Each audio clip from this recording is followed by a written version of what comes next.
बुद्ध का चचेरा भाई देवदत्त सदा ही बुद्ध को नीचा दिखाने की चेष्टा में लगा रहता था, मगर उसे हमेशा मुंह की ही खानी पड़ती थी। एक बार बुद्ध जब कपिलवस्तु पहुंचे तो अनेक कुलीन शाक्यवंशी राजकुमार उनके अनुयायी बने। देवदत्त भी उनमें से एक था। कुछ समय पश्चात देवदत्त ने भी कुछ जादुई शक्तियां प्राप्त की और एक बार उनका प्रदर्शन मगध के भावी सम्राट अजातशत्रु के समक्ष किया। वहां वह एक शिशु के रूप में प्रकट हुआ जिसने सांप की मेखला बांधी हुई थी। तभी से अजातशत्रु उसे परम आदर की दृष्टि से देखा करता था।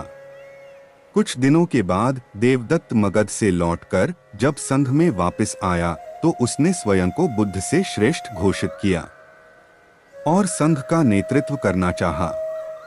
भिक्षुओं को बुद्ध से विमुख करने के लिए उसने यह कहा है कि बुद्ध तो बूढ़े हो चुके थे और सठिया गए हैं। किंतु भिक्षुओं ने जब उसकी कोई बात नहीं सुनी तो वह बुद्ध और संघ दोनों से द्वेष रखने लगा। खिन्न होकर वह फिर वापस मगध पहुंचा और अजातशत्रु को महाराज बिंबिसार का वध करने के लिए प्रेरित किया, क्योंकि बिंबिसार बुद्ध और बौद्धों को प्रचुर प्रश्रय प्रदान करते थे। प्रारंभिक दौर में बिंबिसार को मरवाने की उसकी योजना सफल नहीं हुई। अत उसने 16 धनुर्धारियों को बुद्ध को मारने के लिए भेजा, किंतु बुद्ध के व्यक्तित्व से प्रभावित हो सारे उनके ही अनुयायी बन गए। क्रोध में देवदत्त ने तब बुद्ध पर ग्रीघकूट पर्वत की चोटी से एक चट्टान लुढ़काया, जिसे पहाड़ से ही उत्पन्न हो 2 बड़े पत्थरों ने रास्ते में ही रोक दिया। देवदत्त के क्रोध की सीमा न रही।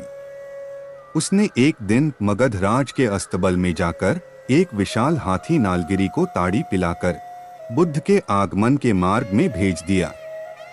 नालगिरी के आगमन से सड़कों पर खलबली मच गई और लोग जहां तहां भाग खड़े हुए। तभी बुद्ध भी वहां से गुजरे। ठीक उसी समय एक घबराई महिला अपने बच्चे को हाथी के सामने ही छोड़ भाग खड़ी हुई। जैसे ही नालगिरी ने बच्चे को कुचलने के लिए अपने पैर बढ़ाए, बुद्ध उसके ठीक सामने जा खड़े हुए। उन्होंने हाथी के सिर को थपथपाया। बुद्ध के स्पर्श से नालगिरी उनके सामने घुटने टेक कर बैठ गया। नालगिरी हाथी की इस घटना से देवदत्त मगध में बहुत अप्रिय हुआ और उसे तत्काल ही नगर छोड़कर भागना पड़ा।